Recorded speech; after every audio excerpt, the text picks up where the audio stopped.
রঙিন দ্রবণ তৈরি করা রয়েছে। এখানে দেখতে পাচ্ছ একটু কমলা কালারের রয়েছে, আর এখানে একটা নীল বর্ণের দ্রবণ রয়েছে।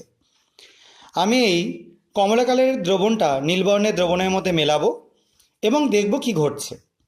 তো দেখো, এটা এর মধ্যে ঢেলে দিচ্ছি। দেখতে পাচ্ছ কি সুন্দর একটা কালারেশন তৈরি হয়ে যাচ্ছে এবং তার সঙ্গে কিছুটা বাবলস তৈরি হচ্ছে।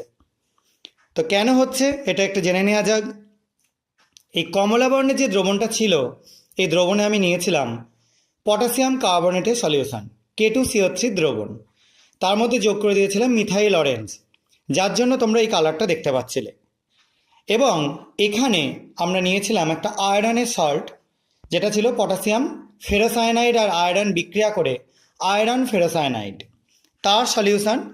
এবং এর মধ্যে আমি যোগ করে দিয়েছিলাম কয়েক ফোঁটা HCl হাইড্রোক্লোরিক অ্যাসিড।